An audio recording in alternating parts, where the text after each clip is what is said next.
اسی شہر کی بہتری کے لیے کام کر رہے ہیں اور اسی شہر کو انشاءاللہ روشنیوں کا شہر بنانا ہے ہمارا، اور اس شہر کو انشاءاللہ خوشحالی دینی ہے۔ ایسے نہیں ہے، اس کے حالات درست ہونے چاہیے۔ مصطفیٰ صاحب کو میرا جا کے سلام کہنا، مصطفیٰ کمال صاحب انہوں نے کہنا کہ آپ ہمارے بھائی ہیں۔ السلام علیکم ورحمۃ اللہ وبرکاتہ۔ ناظرین محترم، علامہ حافظ سعد حسین ندوی صاحب کا ایک بہت ہی پیارا عمل کہ عظیم باپ کا بیٹا بھی عظیم نکلا اور دلیر باپ کا بیٹا بھی جو ہے وہ دلیر نکلا۔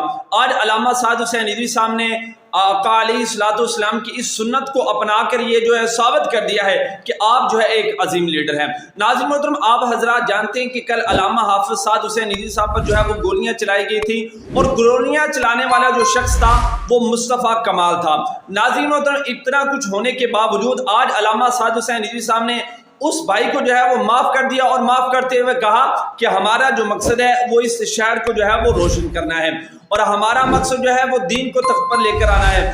آج میں نے آپ کو جو ہے وہ معاف کر دیا اور ساتھ ساتھ یہ بھی کہا ہے کہ تجھ پر جو ہے وہ سلام ہو۔ اور ناظرین محترم، علامہ حافظ سعد حسین ندوی صاحب نے کہا کہ انشاءاللہ ہم نے جو ہے اس شہر کا اچھا سوچنا ہے، نہ کہ اس شہر کے اندر ہم نے قتل و غارت کرنی ہے۔ ناظرین محترم، علامہ حافظ سعد حسین ندوی صاحب کے اس عمل نے جو ہے وہ کارکنان کے اندر جو ہے ایک خوشی کی لہر جو ہے وہ پھیلا دی ہے کہ یار اتنا کچھ ہونے کے باوجود بھی علامہ سعد حسین ندوی صاحب اختیار رکھنے کے باوجود اگر اس کو چاہتے تو سزا بھی دلوا سکتے تھے، لیکن انہوں نے کہا کہ نہیں، ہمارا ذاتی اپنا مقصد جو ہے اس کے اندر کوئی نہیں، ہمارا مقصد صرف ایک ہے اور وہ ہے حضور کے دین کو تخت پر لے کر آنا۔ باقی ناظرین محترم، آپ کو یہ ویڈیو کیسی لگی ہے کمنٹ کے اندر اپنی رائے ضرور دیں۔